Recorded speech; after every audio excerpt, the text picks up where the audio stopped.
I've never played Honkai Star Rail before. In terms of turn-based games, I can't even remember the last time I played one. As far as gacha games go, I've played Genshin, up to Inazuma about a year ago, and more recently Withering Waves. I usually play action RPGs like Path of Exile or high mobility combat games like Black Desert Online and Lost Ark. The thing about me is that I really do enjoy the initial phase of a game, where exploration and world building takes precedence. As soon as I start seeing through the cracks and become aware that I'm a hamster on a wheel, everything starts crumbling and any interest that I have in the game starts to fade. This can come in the form of progression gating, dailies, and so on. But I heard a lot of good things about the story in HSR, so I hope it's good as people make it out to be. And hopefully by the end of it, I'll have a reason to stick around and keep playing the game. For those who don't know, Honkai is a turn-based game, meaning you attack once, the enemy attacks once, and repeat. Developed by the folks at Hoyoverse, the Chinese developers behind Genshin Impact and Zenless Zone Zero. In these types of games, the strategy is everything. Dexterity is non-existent, it's just you, your brain, and the money you spend, obviously. As in any good game, the first shot we get is a pair of boobs. In this case, Kafka's.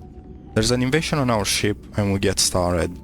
We get introduced to the basic game mechanics with a few fights and we meet Silverwolf.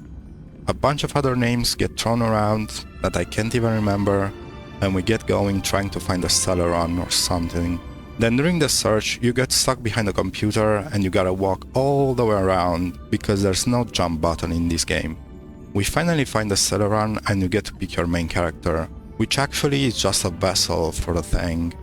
After that, there's like half an hour of walking around with a lot of 10-second fights, which after a while become annoying. During this time we also encounter our first challenge fight, 1111 Centaur, which obviously I had to fight with my level 4 crew. And guess what? We got wiped out. With my pride hurt, I kept marching towards the quest marker until we reach our red-headed goddess Himiko. We also meet a bunch of other characters whose names were dropped earlier, while at the same time they themselves name other characters that you have no idea who they are.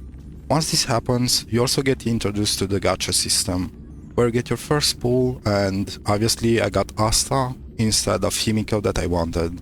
A goddamn space dragon interrupts our grief and attacks the ship. This is where the fighting starts to pick up a bit. This is the first time where I felt there was a challenging fight and I'm actually playing the game. You know the trope, where it happens during a story to push the narrative further. You gotta lose to get back up.